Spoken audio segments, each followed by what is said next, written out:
तो हेलो बच्चों, देखिए आप लोग को आज क्लास 10th का त्रिकोणमितीय अनुपात और सर्व समीकरण चैप्टर 8 पढ़ा रहे हैं आप लोग को, जो कि क्लास 10th का है। त्रिकोणमितीय अनुपात और सर्व समीकरण यानी कि ट्रिगोनमेट्री के बारे में आप सबको पढ़ना है। त्रिकोणमिति शब्द ग्रीक भाषा से बना हुआ है ना। ग्रीक भाषा का शब्द है त्रिकोणमिति। त्रिकोणमिति 3 शब्दों से मिलकर बना हुआ है। बेसिक से आपको एकदम पढ़ाया जाएगा। अगर आपको ना समझ में आए तो फिर कमेंट करिएगा। एकदम बिल्कुल बेसिक से आप लोग को पढ़ाया जाएगा, है ना। त्रिकोणमिति का शाब्दिक त्रिकोणमिति जो शब्द है वो कहाँ से बना है बाबू? ग्रीक से बना है ना। ग्रीक भाषा के शब्द से त्रिकोणमिति बना है, जिस जो 3 शब्दों से मिलके बना है। जो पहला शब्द है ट्री। ट्री के मतलब होता है 3, गोनिया के मतलब होता है कोण, और मेट्रन के मतलब होता है माप, यानी कि 3 कोणों का माप। अच्छा, 3 कोणों का माप जो रहेगा उसको क्या बोलेंगे? ट्रिगोनमेट्री। अच्छा, 3 कोण कब होगा? चतुर्भुज में 3 कोण होगा? नहीं ना होगा। जब भी होगा जब त्रिभुज में होगा, है ना। त्रिभुज में ही 3 कोण होगा। तो त्रिभुज में 3 कोण होगा तो यानी कि हमको कुल मिलाकर इसमें पूरा के पूरा त्रिभुज के बारे में पढ़ना है ना। बिल्कुल त्रिभुज के बारे में पढ़ना है। तो पहला बात हो गया इसमें, क्या समझे कि त्रिकोणमिति ग्रीक भाषा का शब्द है या 3 शब्दों से मिलकर पढ़ा है, वो बना है। अच्छा, इसमें से ऑब्जेक्टिव में से भी क्वेश्चन बनेगा आप लोग के लिए, है ना। ट्राया मतलब 3, गोनिया मतलब कोण, मेट्रन मतलब माप। 3 कोणों का माप जो होगा उसको कहेंगे ट्रिगोनमेट्री, है ना। इस टोटल चैप्टर में त्रिकोणमिति के बारे में पढ़ना है, त्रिभुज के बारे में पढ़ना है ना। तो त्रिभुज को देखिए, अब सूत्र पढ़िए इसका। ये है त्रिभुज। इसका थीटा के सामने वाली भुजा को लंब कहेंगे कर्ण। कॉस थीटा बराबर आधार बटा कर्ण, टैन थीटा बराबर लंब बटा आधार, कोसेक थीटा बराबर कर्ण बटा लंब, सेक थीटा बराबर कर्ण बटा आधार, कोटेक थीटा बराबर आधार बटा लंब। अच्छा, अब बोलिएगा कि भैया हम आप लोग के लिए सर नहीं है, भैया ही ठीक है। अब आप बोलिएगा कि थीटा यहाँ है। अगर हम थीटा को चेंज कर दें, एकदम क्रॉस क्वेश्चन करने की क्षमता रखिएगा, तभी आप बढ़िया से पढ़ पाइएगा, समझ पाइएगा। अगर आप तो वहाँ से क्रॉस क्वेश्चन कर नहीं सकते हैं तो हम खुद क्रॉस क्वेश्चन करेंगे और आप लोग को बताएंगे। जैसे कि थीटा हम यहाँ ले लिए, अगर हम थीटा यहाँ रख सकते हैं, ये तो समकोण है, यहाँ थीटा नहीं रख सकते आप लोग, यहाँ हम थीटा रख लिए, है ना। थीटा रख लिए तो ये लंब और ये आधार क्या हो जाएगा बाबू? चेंज हो जाएगा, है ना। जैसे लंब यहाँ था तो लंब हो जाएगा, थीटा के सामने लंब हो जाएगा यहाँ लंब। अब हो गया आधार, कौन सा हो गया? ये हो गया आधार, है ना। तो थीटा जहाँ होगा, एकदम बात को ध्यान से समझिएगा आप लोग। थीटा जहाँ होगा उसके सामने वाला क्या होगा? लंब, और ये हो जाएगा आधार, है ना। अब अगर हम फार्मूला बनाना शुरू करें, अगर अब हम इसके हिसाब से साइन थीटा बराबर लिखना शुरू करें कि साइन थीटा बराबर तो क्या हो जाएगा? अच्छा, फार्मूला तो वही रहेगा कि लंब बटा कर्ण, लंब बटा कर्ण, लेकिन यहाँ लंब के रूप में क्या हो जाएगा? BC। अगर यहाँ हम लंब के रूप में लेते पहले के अनुसार, यहाँ अगर थीटा था तो लंब बराबर क्या होता? AB बटा AC, लेकिन यहाँ क्या हो गया? लंब बराबर BC बटा AC। और आप लोग को समझ में? तो हमेशा ध्यान दीजिएगा फार्मूला में कि लंब थीटा के सामने वाला को मानिएगा, जहाँ थीटा रहेगा उसके सामने वो लंब हो जाएगा, है ना। ये हो गया लंब, लंब, ये हो गया थीटा, ये हो गया आधार। तो ये फॉर्मूला आप लोग बढ़िया से नोट करिएगा। अच्छा, एक बात और बच्चों, ये साइन थीटा के सामने ही कॉसेक थीटा लिखे हैं, कॉस थीटा के सामने ही सेक थीटा लिखे हैं, और टेन थीटा के सामने ही कॉट थीटा लिखे हैं।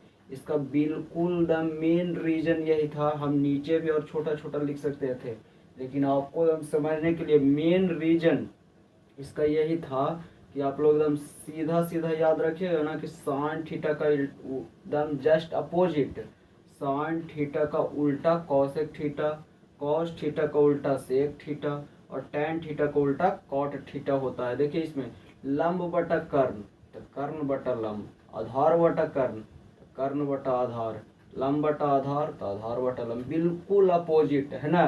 तो एक चीज और आप लोग को एकदम याद रखना है कि साइन थीटा का उल्टा कॉसेक थीटा, कॉस थीटा का उल्टा सेक थीटा, सेक और टैन थीटा का उल्टा कॉट थीटा। अच्छा बीच बीच में हम अभी एकदम मेरा फर्स्ट वीडियो है ना, पहला वीडियो आप लोग के लिए बना रहे हैं, तो बीच बीच में हम लड़खड़ा भी जा रहे हैं, इसके लिए सॉरी। बाकी आप लोग समझदार हैं, माफ़ करते रहिएगा, गलती इंसान से ही होता है। हेलो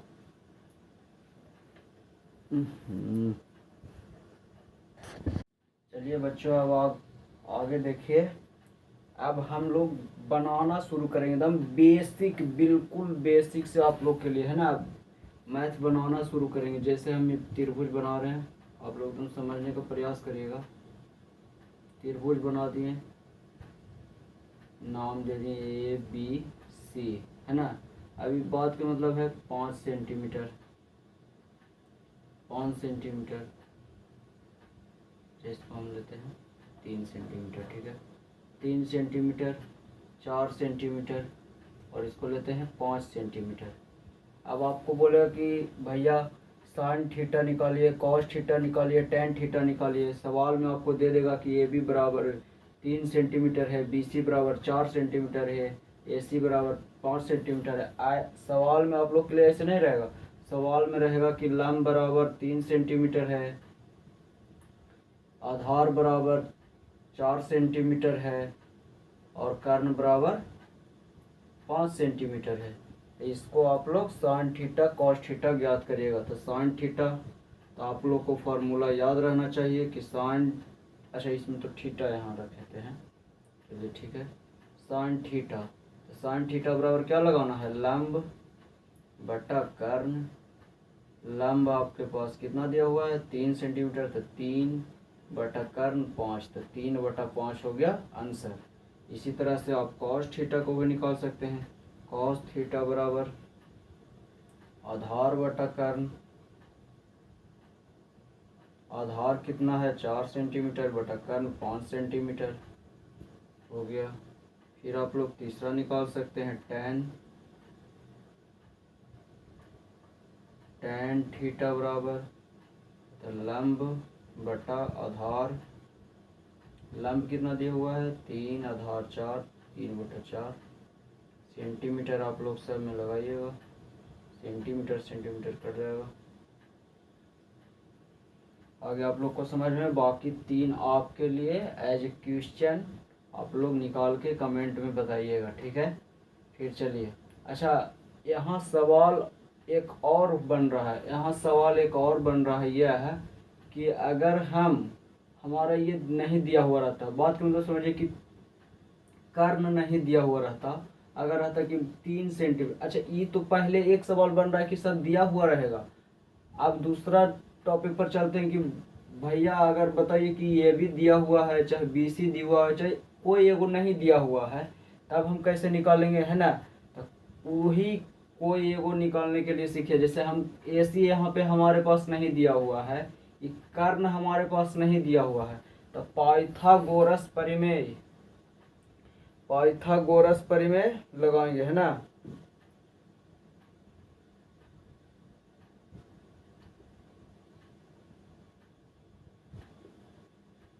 पाइथागोरस परिमेय लगाएंगे, पाइथागोरस परिमेय लगाएंगे है ना।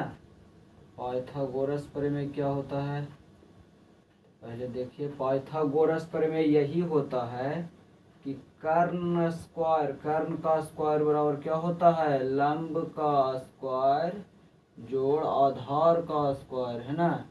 लंब का स्क्वायर जोड़ आधार का स्क्वायर, कहने का मतलब कि AC स्क्वायर बराबर क्या होगा, AB स्क्वायर जोड़ BC स्क्वायर है ना। अच्छा ये स्क्वायर है, इधर जाएगा तो रूट में हो जाएगा, तो हमको निकालना तो है AC, तो AC बराबर क्या हो जाएगा, अंडर रूट AB का स्क्वायर जोड़ BC का स्क्वायर।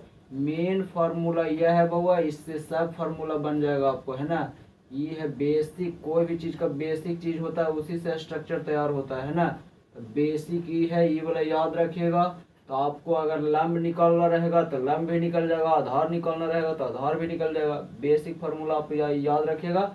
अभी कैसे निकल जाएगा जो सब आपको वीडियो में आगे बताया जाएगा, है ना।